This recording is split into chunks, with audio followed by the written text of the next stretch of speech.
कक्षा 7 के बच्चे, मेरी गणित की कक्षा में आपका स्वागत है।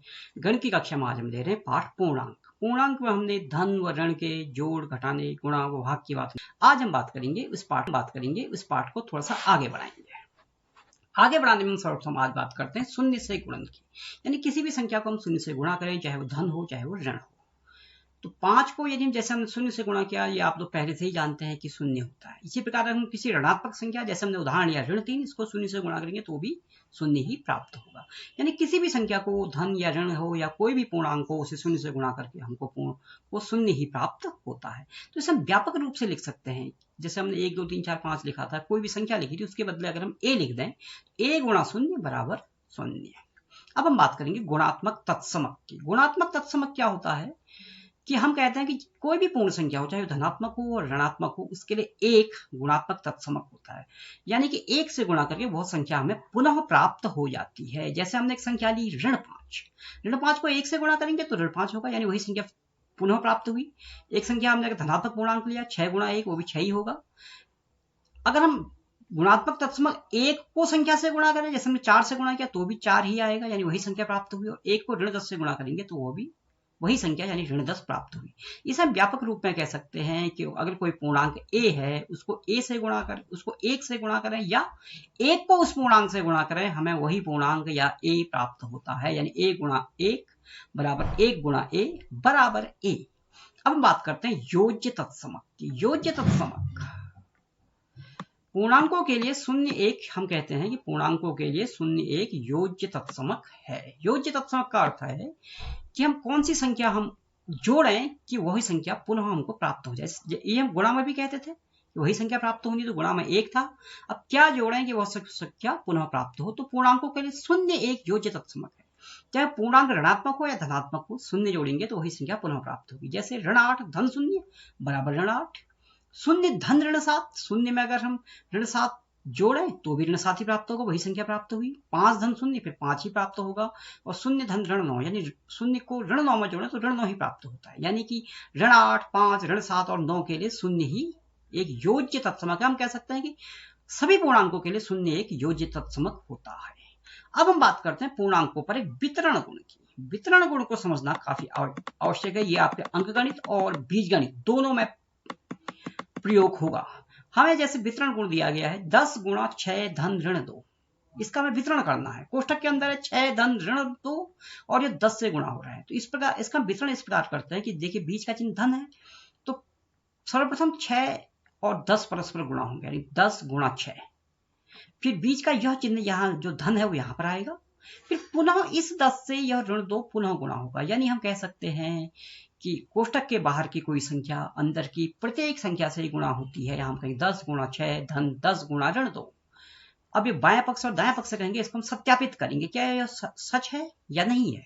तो बाएं पक्ष हमने लिया 10 गुणा 6 धन ऋण 2, 10 गुणा 6 धन ऋण 2, तो 6 धन ऋण 2 धन ऋण ऋण हो जाता है। तो हम लिखेंगे 10 गुणा 6 ऋण 2, 6 ऋण 2 4, यानी 10 गुणा 4 10 चक्को 40। अब हमने दाएं पक्ष को सत्यापित किया जो था 10 गुणा 6 धन 10 गुणा ऋण 2, 10 गुणा 6 60 ही और 10 गुणा ऋण 2। इस पर हमने पिछले वीडियो में बात की थी, धन और ऋण गुणा होते हैं तो ऋण आता है। तो 10 गुणा ऋण 2 ऋण 20। अब धन ऋण ऋण यानी 60 ऋण 20, 60 में से 20 घटाएंगे तो 40 प्राप्त होगा। हमने देखा कि बाएं पक्ष में भी 40 आया और दाहिने पक्ष में भी 40 आया, यानी कि हम कह सकते हैं कि दोनों संख्याएं समान हैं। अब दोनों संख्याएं समान है तो हम कह सकते हैं कि सत्यापित हो गया है कि वितरण गुण पालन करता है। अब हम व्यापक रूप से वितरण गुण को कैसे लिखते हैं? ए गुणा बी धन सी। हाँ, वितरण ए का वितरण बी में भी होगा और सी में भी होगा, तो ए गुणा बी धन ए गुणा सी। यदि बीच का चिन्ह ऋण है तो क्या होगा, यहाँ पे वितरण गुण वही आएगा ए गुणा बी, लेकिन यहाँ चिन्ह ऋण है तो यहाँ ऋण का चिन्ह आ जाएगा ए गुणा सी। अब हम गुणन को आसान करना बच्चों, जब हम गुणा करते हैं तो गुणा में क्रम का कोई अर्थ कोई अंतर नहीं आता है। जैसे हम 2 गुणा 3 कहें वो भी 6 ही होगा, 3 गुणा 2 कहें वो भी 6 ही होगा। इसे हम कहते हैं क्रम विनिमयता। और अगर गुणा 1 से ज्यादा हो, एक जैसे हमें 3 से अधिक संख्याओं को 3 या 3 से अधिक संख्याओं को गुणा करना है तो वहां भी हम क्रम बदल सकते हैं। इसको हम कहते हैं साहचर्य गुण। तो हम पहला प्रश्न जैसे हमने लिया आसान किस प्रकार बनेगा, हम 25 गुणा 52 गुणा 4, अगर हम 25 को 52 से गुणा करेंगे, गुणा तो ये तब भी हो जाएगा लेकिन प्रक्रिया थोड़ा लंबी होगी। 25 को 52 से गुणा करेंगे, फिर परिणाम को 4 से गुणा करेंगे। आसान तरीका क्या हो सकता है कि हम 25 को पहले 4 से गुणा कर लें, इसके परिणाम को हम फिर 52 से गुणा कर रहे हैं, क्योंकि यह साहचर्य गुण कहता है कि गुणा करने में क्रम से अंतर नहीं पड़ता। तो 25 को 4 से गुणा किया तो हम आसान क्या हुआ, 25 चक्कू 100, इसको फिर 52 से गुणा कर लिया तो 100 गुणा 52 5200, यानी हमने एक ही स्टेप में ये काम कर लिया और हमें कहीं अलग से गुणा करने की जरूरत भी नहीं पड़ी और हमने ये काम मौखिक भी कर दिया। एक प्रश्न और हमने लिया है जैसे आपको समझाने के लिए, 18 गुणा 13, 18 गुणा 13। दूसरा प्रश्न, अब यहां भी हम इसको आसान कैसे हो सकता है, 18 गुणा 13 को हम कहेंगे 10 गुणा 3।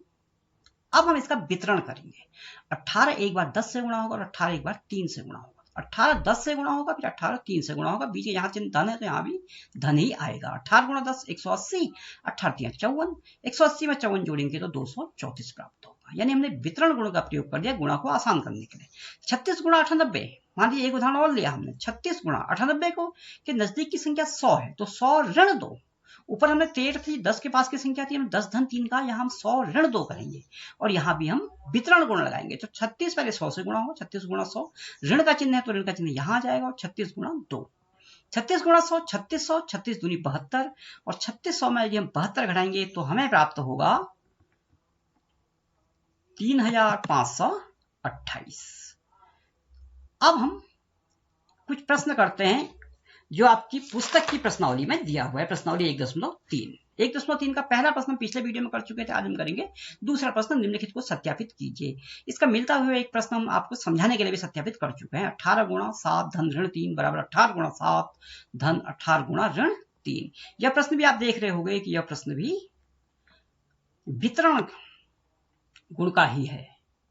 तो इस प्रश्न को हमने जब हल किया है तो उस प्रश्न को पूरा ही लिखा है, प्रश्नावली 1.3 सत्यापित करना है। तो हमने देखा 18 गुणा 7 धन ऋण 3 बराबर 18 गुणा 7 धन 18 गुणा ऋण 3, हमने बाएं पक्ष से लिया यानी ये भाग लिया। तो 18 गुणा 7 धन ऋण 3 हमने उतारा, 18 गुणा 7 धन ऋण 3, धन और ऋण ऋण हो जाएगा यानी 7 ऋण 3, 18 गुणा 7 ऋण 3, 18 गुणा 7 ऋण 3 कितना आएगा, 7 से 3 घटाएंगे तो हमको 4 प्राप्त होगा। तो 18 चक्को 72, तो हमें बाएं पक्ष से 72 प्राप्त हुआ। अब देखते हैं दाहिने पक्ष से क्या प्राप्त होता है। 18 गुणा 7 धन 18 गुणा ऋण 3, 18 7 126 और धन और ऋण गुणा होकर ऋण आता है, 18 3 54। अब धन और ऋण पुनः ऋण हो जाएगा तो 126 ऋण 54, 126 में 54 घटाएंगे तो हमें 72 प्राप्त होगा। हमने देखा कि बायां पक्ष भी 72 है, दाहिना पक्ष भी 72 है, तो हम कह सकते हैं कि बायां पक्ष बराबर दायां पक्ष। इस प्रकार हम कह देंगे कि यह हमने सत्यापित कर दिया है।